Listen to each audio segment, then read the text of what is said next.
amazing people, bonjour! Welcome back on the podcast. Today is a good day too. That is becoming for this year a special high performance podcast called This Month is a Good Month Too.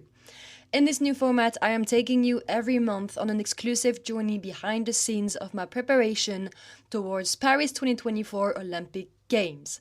I am so happy to be with you right now, and I'm so grateful you've decided to spend some of your precious time with me today to listen to my stories.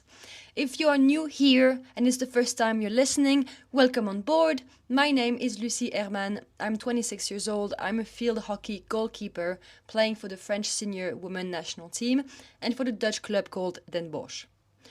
Why creating this podcast? Let's start here, because besides playing hockey, I'm also an inspiring mindset and high performance coach. And alongside sport, my purpose is to help you unlocking your potential thanks to thinking a different way. I deeply care about humbly guiding you to think a different way when you're facing your own challenges, to see things from a different angle, and overall to help you grow your mind, develop your mental strength, and become, one step at a time, one day at a time, the best version of yourself. To do so, this podcast format is the following. Every month, I'm sharing with you 3 key questions, key topics related with events that happened to me or around me during the month prior. During each episode, I'm sharing with you mindset tips and personal thoughts that I am personally using when I'm facing difficult situations, and to share them with you the most relatable way possible in order for you to apply it in your own daily life. All throughout the episode, feel free to write down some notes on your phone or on a paper while listening, or record some moment with your phone if you can't write at the same time, so that you can go back very easily to anything I said you found helpful.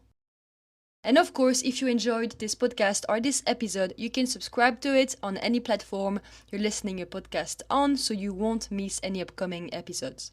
And if you're enjoying this podcast or found anything helpful and you would like to let me know and to text me, or if you also have any questions about something I shared, you can always send me a personal message on my Instagram page, that is @HappyLucie. I do read each of your texts and I always reply with the biggest pleasure. Last but not least, just a quick important reminder before we dive in. The several tips I'm sharing with you are not magic tricks to make you happy forever, neither magic tricks to use so that you will never ever be sad nor struggle a day in your life ever again, or anything like that. No, it's not that, simply because first, that's not possible, and second, that's not the goal. The only goal I have sharing these tips with you is to give you different mindset tools you can practice. So yes, mindset is a practice in order for you to navigate your daily life a bit better. That's it. All I want is to help you developing your mental and emotional capacities, as well as to become capable of bouncing back from your own challenges, to become more confident in your own skin, more capable of using your emotions instead of them using you, and so on. That's it. Now, finally, every piece of advice I'm sharing with you are not the only way to work on one situation. They are one way. That's very important, because in this case, I'm sharing with you the way I used myself at that specific moment, and maybe in another moment I would have used a different way to bounce back from the challenges. So please keep in mind that this is not a 3-hour mindset masterclass on one specific mindset theme with 10 ways to get better at one topic. This is a humble podcast episode. Now, without further ado, this month is a good month to reflect over February. Here we go! The 3 topics of this month's episode are the following. Number 1. What's one way to unpack and overcome your fear? Number 2. What's one way to start practicing self-love and why does it matter? And number 3. Let's talk about grief. Key topic number 1. What's one way to unpack and overcome our fears? Why am I talking about it that month? Because exactly Thursday, 22nd of February, it was one of my first training back with Den Bosch after the winter break. with the French team. And it's also the first training where 2 of my club teammates came back from their national team period as well. One plays with the Dutch team, one plays with the Belgium team, and if I'm selected as first goalkeeper with the Frenchie for the Olympics, I will play against them both, as we have both the Netherlands and Belgium in our pools. So they are back, and it's also the first training that I'm doing where we finally know our Olympic pool. So in my head, I know that if I'm first goalkeeper, I'm going to play against my teammates at the Olympics. So, of course, because I dream of the Olympics every single day and in a way I can't wait to be there, the first thing that I was thinking about when they were about to shoot on me was, oh my god, that's the Olympics. As if my brain immediately turned into a fear moment of, wow, I'm at the Olympics and now you have to perform. Like now you have to stop everything, you have to be perfect because this is what you've been training for. And to simply see them coming in my zone about to shoot totally petrified my brain. And I couldn't help but thinking, I can't mess up. I have to stop it. I have to stop every ball. Which really is not the proper mindset to do my job or any job the right way. Because when you feel pressured, you're not really relaxed, so you can't really perform well. So obviously, as my brain freaked out, I got petrified and I got very insecure too. Because the thoughts I was starting to have was, if they score now, they're gonna think it's gonna be easy to score against me at the Olympics. They're gonna think I suck. So I stayed in my head for a bit, like I was really struggling for a couple of series during the exercise, and I played quite bad some game situations. Even though I could still do some good saves at times, I was so much in my head that I was really not satisfied, let's say. So as you've been able to notice, I got all these insecurities, all this negative self-talk, all this fear building up inside me. So the important theme is, what did I do to help me unpack and overcome them? In order to do so, and you can remember that as well for yourself, it has everything to do with asking yourself the right questions. So you can write it all down for yourself as well. It has everything to do with asking yourself the right questions. Let me tell you, it's 100% okay to have fears sometimes, to have insecurities, to get really nervous. It's 100% okay. Everyone has it. Now you know, I have it also sometimes. Like, it's 100% normal. We're all human beings. So once you get rid of that insecurity, let's say, of having insecurities, you can start switching your mind on the fact that, okay, good, we're all human. We accept that we have fears. But now what do we do? Now how do we overcome it? Now what's the next step? So first, to unpack and understand my fear and what was really going on in my mind, I asked myself the following questions. Why am I afraid or insecure in this situation? So my answer was, I'm afraid that they are going to think I suck and it's easy for them to score against me. I'm afraid I'm going to play bad at the Olympics. Okay, fine. Now question 2. What's the deeper emotion I'm feeling underneath my fear? Because it's never just about fear. There's always a mix of emotions. So the goal here is to try to understand the bigger picture. So in my case, the deeper emotion I was feeling was shame, mostly. I was feeling ashamed that I was potentially a bad goalkeeper. And mostly I was feeling a lot of personal disappointment of having worked so hard for years to get better, while in the end I potentially messed up at the Olympics when it really matters for me to perform and for everyone in my French team to perform. And at the same time, I also had a deeper desire of care, as in, like, I really care about performing and doing good, and it hurts me and it hurts my ego in a way to feel like right now, even if it's just training, I can't stop their ball this time. Which is 100% okay not to stop the ball, but these were all the mixed of feelings I was having. Now, what is also very important is to not judge your answers. So you've heard my 2 answers. You're going to have your answers for yourself anytime you're trying to unpack your own fears. Do not judge you. There is no good or bad answer. It's only your answer, and it has to be an honest one. Now, to help me overcome my fear, which is the second part, I went back to my answer at the first question, and I asked myself, is that true? So again, you can write it down for yourself. Ask yourself, is that true? And how can I see things from a different angle? So the first question was, why am I afraid or insecure in this situation? And my answer, just like I said, was I'm afraid they're going to think I suck and it's easy for them to score against me, blah, blah, blah. Now, here I can ask myself, is that true? Do I truly think that they are thinking I suck? And how can I see things from a different angle? So here my answer was, no, actually, indeed, I don't think it's true. From having talked with other players' experiences, I guess they are actually more relieved for them as a player that they are scoring. So they are more focused on them than on me. They are happier they've scored. And also, I know the goals I took during the training actually happened during a training. So you can never stop everything. It's harder to stop all the balls coming at you at a training. And when I play games during training, I stopped way more balls. And these situations are also important for me to be performing at, and they are also important for me to remember. And it's important to remember because I have to see the bigger picture to help me overcome my fear. And another thing would be that during real games, if I put everything that just happened right now aside, during real games, quote unquote, with the national team, I know I get in my zone and I reach a point where my energy level is way different than during normal training, and I know I can perform really good. So what I'm doing right now during training does not mean anything about how I'm going to play at the Olympic Games if I'm selected as first goalkeeper. And the second question to ask yourself to help you overcome your fear is a very important one, because your answer is going to allow you to switch your focus from your fears to something you actually control. What I mean is, you're going to give your brain a practical direction instead of letting your thoughts go everywhere they want to go.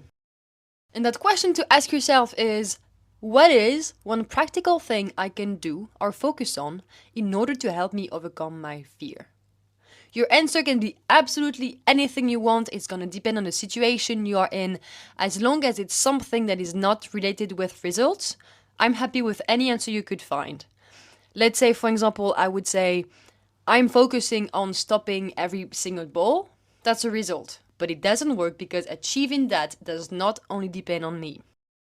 So my answer, in terms of what is one practical thing I can do or focus on in order to help me overcome my fear, was the following. Every time a player is about to shoot, I want to focus on having my 2 feet in between the ball. Like this, I know that my body is more or less always standing at a position allowing me to feel confident and having the right angle before they shoot the ball. As a result of focusing on that point, focusing on where is my body standing, I was not afraid anymore whether I could take a goal against me or not, because my thought had something practical to hold on to. My body and my brain had a task. Make sure your position is good.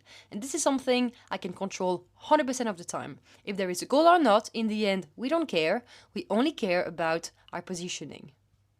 Because when we have fear, our fear are so big, there is nothing that our brain can really have a grasp on, because our fear on the actual moment, it doesn't exist. When I'm fearing that they're gonna think I suck, it doesn't exist. It's like in the air. It's nothing I can grasp. But if I can tell my brain, hey, make sure your positioning is good, my brain can hold on to, my brain can grasp it. But this is why it helps you overcome your fear and move on from these feelings of insecurities. So voila for this first key topic of the month, champion. I deeply hope this one will help you overcoming any fear you have. And if you have any questions, feel free to send me a DM. I will answer you with the biggest pleasure. Let's dive into key topic number 2. What's one way to start practicing self-love and why does it matter? Valentine's Day edition. Why am I talking about this topic this month? I was discussing with my housemate, telling him I'm not sure which theme to share in February, when he told me, hey, in February there is Valentine's Day, so why not talking about self-love?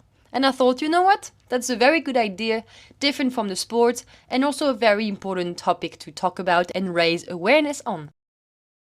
Before diving into this topic, let me ask you a couple of inner questions first. What does self-love mean to you? Let's reflect about it. For the French listeners, we would talk about l'amour de soi, which is different from self-esteem, in French, l'estime de soi, because that one is, without going into many details, it's more related with our ego. So self-love, you've probably heard about that concept already.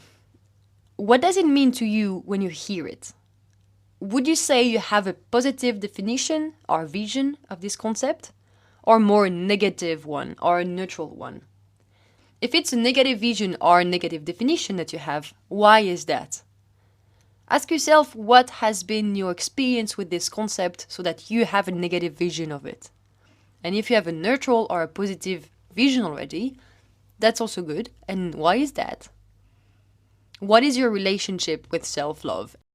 The way I would personally define it, so it's really my definition, is the ability to look or think about ourselves and be able to honestly tell ourselves sentences like, I love the person I am, or I like the person I am, or I like the person I am becoming. For me, it's really about the ability to think about ourselves and be conscious that we would not want to be somebody else. We are comfortable in our own skin. That is what self-love means to me. Self-love is really about having your own positive inner perspective about yourself, your own perspective that you love and you appreciate the person you are. Thus, it has nothing to do with how other people are going to perceive you. It has everything to do with your own perception of yourself. How do you feel about the person you see in the mirror? Now, if the notion to love yourself is a bit challenging for you, regardless the reason why, that's totally okay. I can understand that it might be triggering, so you can switch it with self-appreciation, so you appreciate who you are, or simply, let's stay with you like who you are instead of you love who you are. You might be wondering now, but actually, is it cocky or arrogant or condescending to think these sentences? To say, I love myself. Isn't that cocky? Maybe you're thinking that and you have all the right to thought so we're gonna unpack this a bit. Maybe you want to say yes, and maybe that's potentially why you struggle a bit with this concept of self-love, because you don't want to see yourself as someone who's cocky. Now, I want to say that it is cocky depending on where you're coming from. As in, there is a healthy self-love and there is the fake one. And only you will truly know if it's a healthy self-love or it's a cocky one, like a fake one. To bring more clarity on that point, we can relate self-love with self-esteem and answer that, yes, it can be condescending to say, I love myself, if you say it from a place of lack of self-esteem, of lack of recognitions from yourself, and of craving, of desires to be recognized by other people. And thus you're craving to be praised, you're craving to be seen, and above all, you actually want to be approved. You want to be approved by other people, which is the opposite than self-love, where we don't really care about other people's opinion. So you are trying to overcompensate this lack by walking around with your ego like you're the most important person in the room, when actually deep down lies a lot of insecurities. I have heard a quote once that I never forgot, and in order to bring a visual image to help you find out if you're on a cocky side or not, I'm going to share it to you again. That quote is, it's actually a question. So it is, can you be the tallest person in the room without stepping on anybody's shoulder? It's from Lisa Nichols. She is a motivational speaker, and if you've listened to one of my previous episodes, you might have already heard me say it, because I love this question. Can you be the tallest person in the room without stepping on anybody's shoulder? That, for me, is pure self-love. As in, you feel tall, but you don't need to be tall. If you're stepping onto other people's shoulder, it means you're trying to compensate something. On the other way around, if you are tall, or if you're feeling tall, or if you actually are not tall at all, you don't really care. You're not thinking twice about it. That's healthy self-love. It shows that you're truly comfortable in your own skin. You love or you like or you appreciate the person you are. You don't want to be somebody else. And at the same time, in your mind, you know you're equal with everybody around you. Now, let me ask you the following question. Would you say you love or appreciate yourself? Would you say you're comfortable in your own skin? If you just think about your spontaneous answer right now, what would it be? And would you say that you would not want to be somebody else? And why? There is no right or wrong answer here. The only answer that matters is a honest one. If the answer is yes, that's really fantastic for you because that's precious. And if the answer is no, that's totally okay too, because remember, self-love is a mindset theme and mindset is a practice, which means we can practice self-love. And I'm going to give you a tip on how to do just that. Going back to my youth and sharing you my story would not be the point of this episode, so I'm not going to do it right now. But just so you know, and let's say you have hope that even if you have zero self-love, yes, you can improve it. I used to have zero self-love or appreciation toward myself when I was 15, 16, 17. It was quite the opposite. I hated myself, I hated who I was. But step by step, by taking care of my thoughts, by taking care of my self-talk, by paying attention to the words I am saying to myself, and this next point is very important, and by taking the right actions, which are, for example, making sure I change my self-talk once I've noticed that my thoughts are not very helpful right now, my vision of myself changed. And so my ability to love myself and be comfortable in my own skin changed as well. Because our thoughts create our feelings create our actions, and our actions create our life. So if you want to start changing your life, start by changing your thoughts. Okay, champion, now let's dive into the core of the second key topic of the month, the practice. Let's take action, because as the title says, what's one way to start practicing self-love? So now we're done with the theory, let's dive into the tip. Whether you are an athlete or not, the upcoming mindset tip is relatable for anything and for anyone. And again, I'm going to share one way to practice self-love, which is definitely not the only way. Have you ever associated discipline with self-love? What do I mean by discipline? I mean doing what you said you would do. I mean not finding excuses. I mean keeping the little promises you made to yourself. The obvious example I can give to explain what I mean here for me as an athlete is yesterday night I said I would go to the gym tomorrow morning, so this morning. And this morning when I wake up, I am going to the gym. I am going to the gym no matter what. Regardless if it's raining, regardless if I'm feeling a bit tired, regardless if I feel lazy or had bad sleep or I just want to stay home and go, it's okay, I'll just go in 3 hours. I said this morning, but I'll go this afternoon. No. I said I would go in the morning. I go in the morning. I don't make any excuses. I'm being disciplined. I do what I said I would do. I keep the little promises I made to myself. But another easy example can be with something as simple with you said you would clean your room today or go for a walk or study something or call someone or literally any task that is a bit important to you to do, you do it. You said you would wake up at 7 a.m. to go on with your to-do list. You wake up at 7 a.m. and you get out of your bed instead of snoozing or falling asleep again, even if you would love to keep sleeping some more. Why am I associating discipline with self-love? Because once you're practicing discipline, so once you are better at doing the things you said you would do, you are increasing the respect you have for yourself. And yes, I do mean respect, because think about it. When you make a deal with someone and you follow the deal, it's a form of respect towards the other person. For example, being on time at a meeting means you're respecting the other person's time by showing up on time. So practicing discipline means practicing self-respect, and practicing self-respect is a form of practicing self-love. Because now, imagine the following situation. Tonight, when you're about to fall asleep, you're going to think back about your day. How do you think you would feel at the end of the day in your bed when you've realized that you did what you said you would do? You would feel good, right? You would be feeling satisfied, you would be probably feeling proud, you'd feel energized, which, if we dig a bit deeper, means you would feel comfortable in your own skin. Because you would be satisfied with the person you are, or at least you would be satisfied with the actions you took, which on the big picture help you becoming satisfied with the person you are. And the more you are practicing discipline, the more you are honoring and respecting yourself and your goals. And the more you're doing that, the more you become comfortable in your skin, the more you can think about the person you are becoming and appreciate that version of you.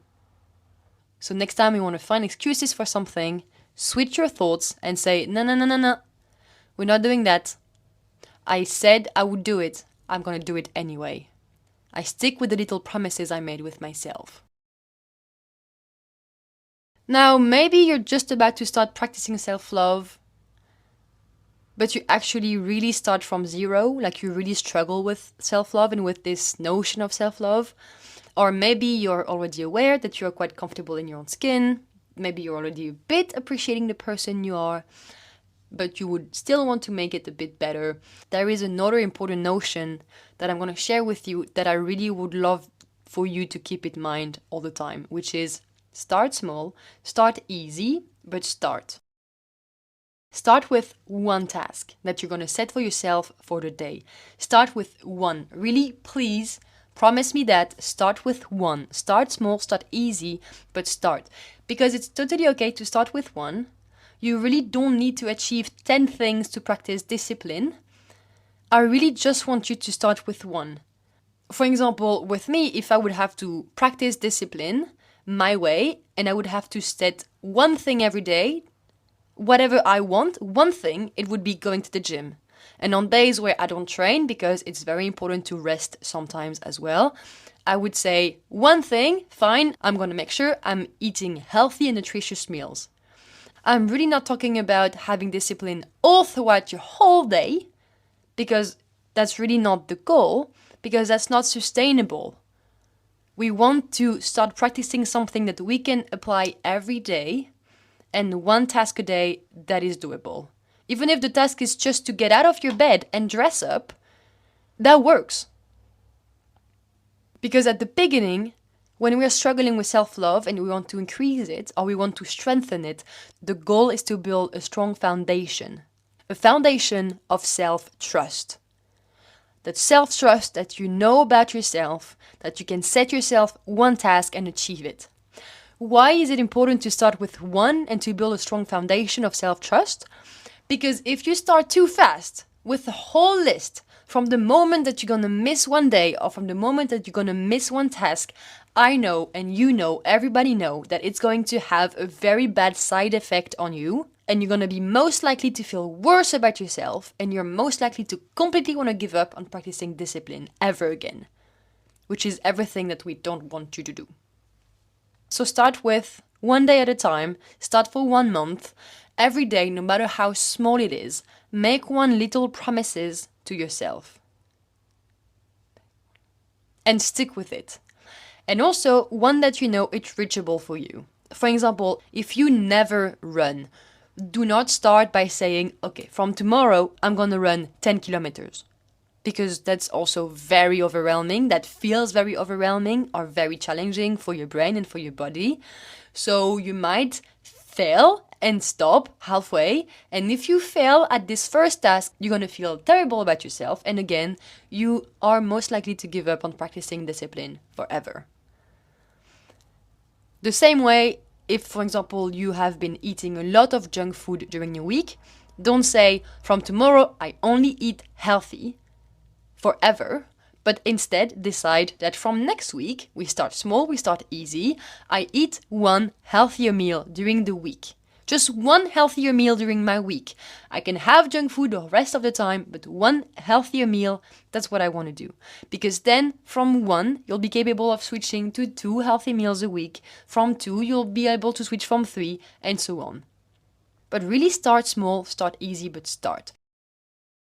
Write it down, keep it in a corner of your house or your apartment where you can see it very often in order to help you remaining motivated and inspired. And every day when you wake up, ask yourself the same question.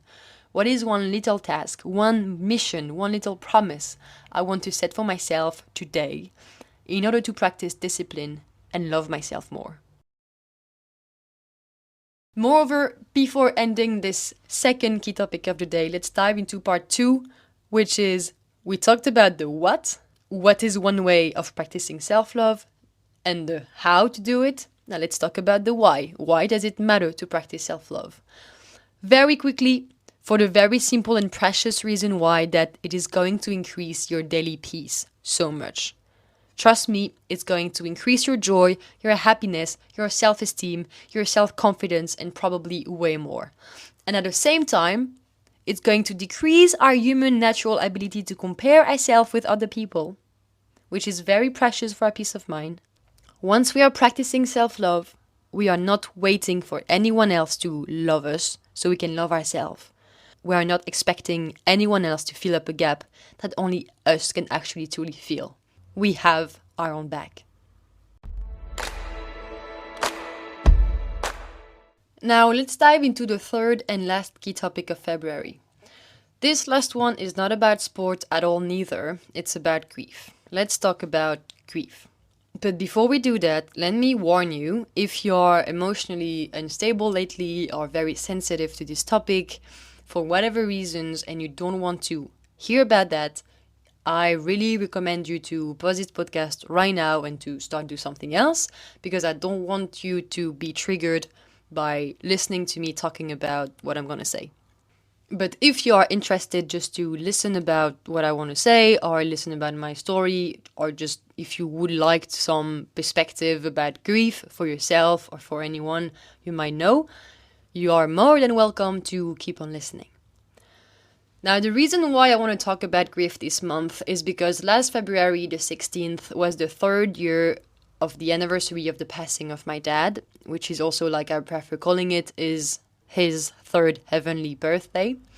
This event is obviously a very significant one in my life, and this topic of grief can be very important in many people's life, depending if you have ever lost someone or not. So even though I'm aware it's not a very joyful topic, it is still a topic very close to my heart and a very important one, universally wise, let's say. So that's why I want to talk about it right now in this episode. Now, this being said, in pure honesty, I have been thinking a lot these past weeks about what did I exactly want to talk about regarding grief. And while I'm talking to you right now, I still don't know exactly what to talk about in a way that can be helpful or meaningful to you who's listening and maybe have experienced grief or will experience grief in the future. And the reason why I have been struggling to know exactly what to share and what to talk about is because even though every single human being will experience losing someone at one point or another of our life, this experience of grief remains very unique for each one of us.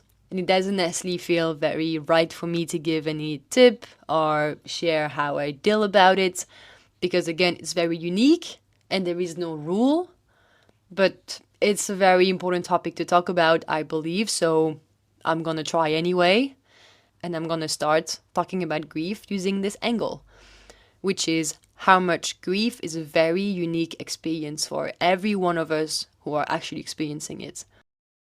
So knowing that, knowing how unique it is, we should never compare our feelings with anyone else. We should never compare our grieving process with other people, because each relationship between two people is unique. For example, as I just said, I lost my father, and I have two brothers as well who also lost their father. But my relationship with my dad was very different than the relationship my little brother had with him. And his relationship was also very different than the one my big brother had with him. So now, the difference of a relationship between one group of people, like my brothers, my dad, and me, obviously vary from one family to another, and thus everyone is grieving a different way. And the reason why I'm sharing this and starting from this angle is simply to share awareness to anyone who might need it, or anyone who might need this reminder, to not compare your grieving process to anyone. Because maybe it can take you years to really feel like you've overcome the loss of someone, where it might take only a few weeks or months to someone else in your circle. Or on the other way around, maybe it can take you days or week, when it's going to take someone else years or months. Or maybe someone might never even come close to succeeding overcoming the loss of someone. So why is it important to not compare our grieving process to anyone? Because grief is already a very, very, very heavy emotional process to go through, and we don't deserve to make it heavier by adding any shame and guilt or any other emotions like this by comparing our emotion to someone else. What do I mean by adding shame or guilt? I mean having a self-talk like, how come I'm not crying or sad or struggling anymore after only a few weeks when other people are still in pain? Or why am I not sad right now? Or how am I able to smile right now? Or how come I am still struggling and sad now over this person's passing when it's been months or years and everyone seems okay around me and everyone is telling me I should be over it by now? Because it can really happen sometimes where we feel pressured to not be sad anymore, or we feel pressured to be happy again, or we're gonna feel guilty to not be sad for a while, and then it's gonna be weird because we're gonna be sad all of a sudden, and we think, oh my god, but what's happening? And I thought I had overcome this, and now it's back. So all these thoughts, it's very important to first welcome them. It's okay that they are here, but remember, your grief is unique. Don't compare it to anyone else. Experience your grief your own way. It's happening to you the way it's happening to you. Like I said earlier, someone's grieving process will vary depending on the nature of the relationship two people had together. It can also vary based on how the person passed away, if it was sudden or not, unexpected or not. It may also depend on your own sensitivity as a person. So there is never one wrong or one right way to grieve. Actually, there is never a way to grieve. And also by grieving process, what I mean here is our ability to function normally again in our daily life. And I mean also the evolution process of the emotions we have towards the loss of someone, where we become more able, step by step every day, to reach a point of peace and acceptance towards having lost that person, which is a bit like the ultimate goal, let's say, to be able to think about a person who passed and find peace and acceptance about that loss. Which, like I said, depending on the relationship with the person who passed away and also how the person passed away, can evolve from very easy to almost impossible to anywhere else on the spectrum. To share a tiny bit about my own relationship with my dad and give more personal context to what I just said regarding my own grieving process.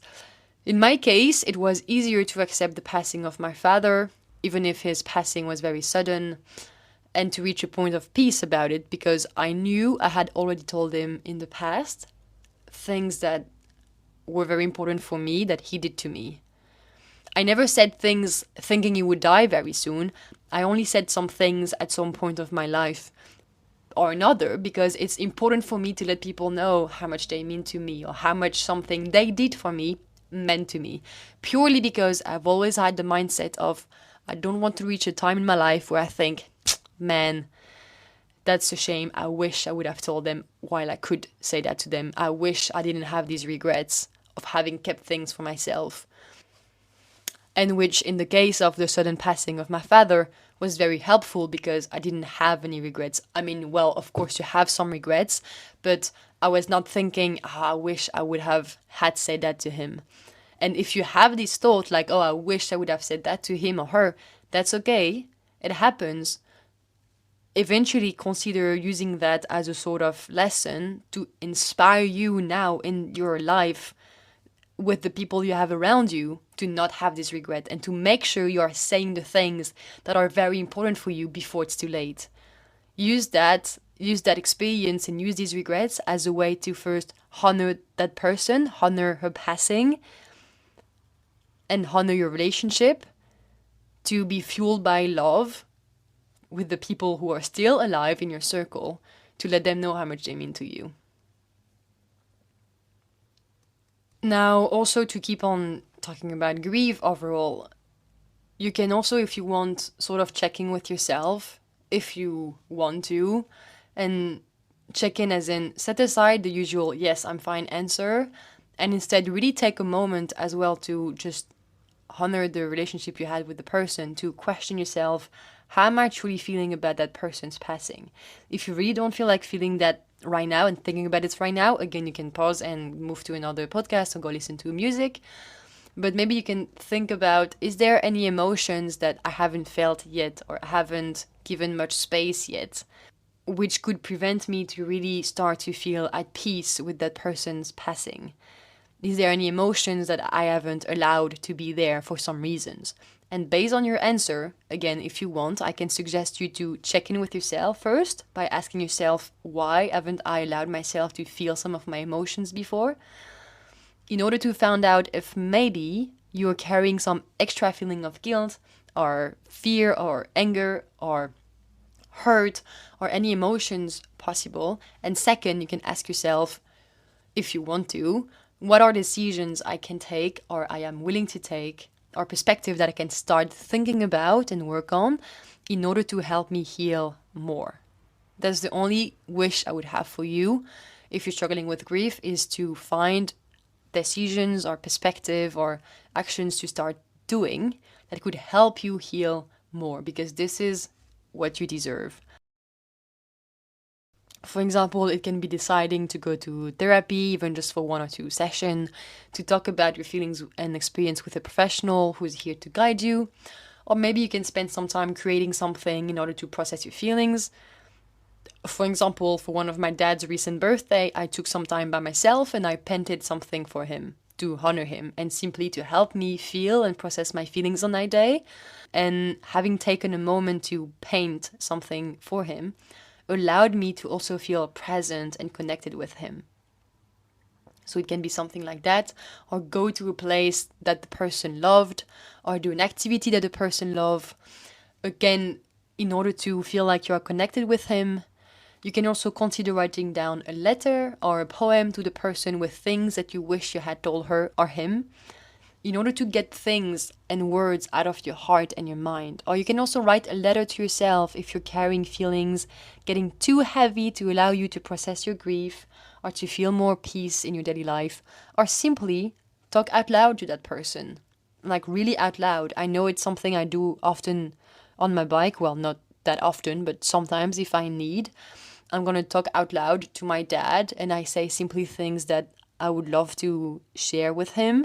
I'm just getting things off my heart as well. And more often than not, it ends up with me crying, but I'm okay with that because I also feel like I'm connecting with him. Even if I know I can never hear him back, which is very frustrating, I still feel like he hears me in a way. I really want to believe that they still hear us in their own way, because we are connected with them through love. And love is a feeling, but it's also an energy. And energy never dies. Now, of course, I know, like, believe me, I know that nothing will equal getting the person back. I'm fully conscious of that. But as this is impossible and we are still here on this earth living our life, the goal through asking yourself these questions and maybe taking these actions is helping you navigating and overcoming your emotions so that you can, right now, maybe overcoming more of some guilt or regrets or anger or disappointment or frustrations or sadness or despair or even relief or joy or any other feelings a bit better. Last but not least, I think it's very important as well to remember anyone who might need to hear it, that grief is never linear. What I mean by that is you might feel terrible at the beginning, then okay and better after a while, and then again, some days it's gonna hit you like a rock and you can't stop crying or you feel totally desperate. And on these moments, you have no ideas where all these emotions are coming from, and that's totally okay. Please, again, never judge yourself for hitting rock bottom all of a sudden. Don't judge yourself for not being okay anymore when you thought you were. Grief has no end. It's like a companion of life, walking with us every day, taking more or less space in our environment. Sometimes we barely see it, sometimes it's overwhelming, it's in our face, and that's okay. There's a video on YouTube where the actor Andrew Garfield, who has just lost his mom, is on a TV show and he shares one of the most beautiful perspectives I've ever heard on grief, is that tears and grief is all the unexpressed love that we didn't get to share, that we didn't get to say. So keep crying, give space to that love. And it's such a beautiful short speech that I'm going to share it with you right now. I know that you yourself have suffered great grief just recently with the loss of your mother, and I'm sorry for your family's loss. Thank you. And I'm wondering how doing this show or any show, how art itself helps you deal with grief. Yeah. I love talking about it, by the way. So if I cry, it's only like, it's only a beautiful thing. This is all the unexpressed love, right? The grief that will remain with us, you know, until we pass, because we never get enough time with each other, right? Mm-hmm. No matter if someone lives till 60, 15, or, 99. So I hope this grief stays with me, because it's all the unexpressed love that I didn't get to tell her. And I told her every day. We all told her every day. She was the best of us. That's it, champions. I know this topic is not the most joyful one, but like I said at the beginning, it's still a very important one to discuss and raise awareness about. And of course, if there is anything I shared that triggered you, I apologize. If you can, reach out to someone if you're not feeling okay, please do so. Otherwise, you can also reach out to me on my Instagram account. That is @HappyLucy. I am here for you. So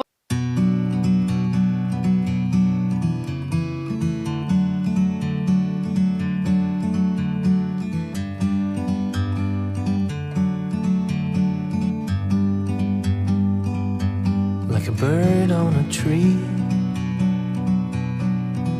I'm just sitting here. I got time,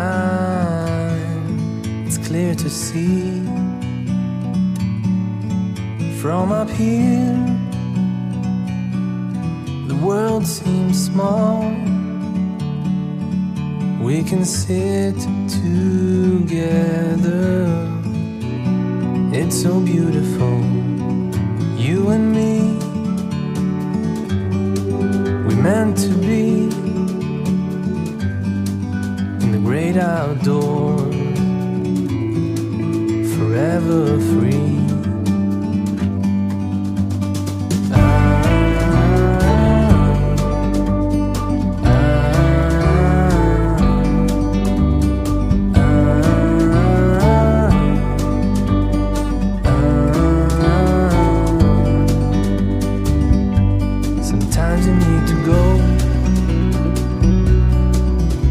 A step back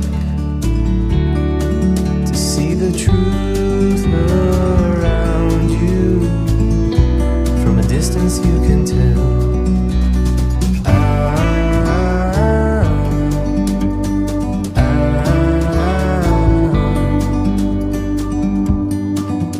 You and me were meant to be in the great outdoors, forever free. You and me, meant to be in the great outdoors, forever free.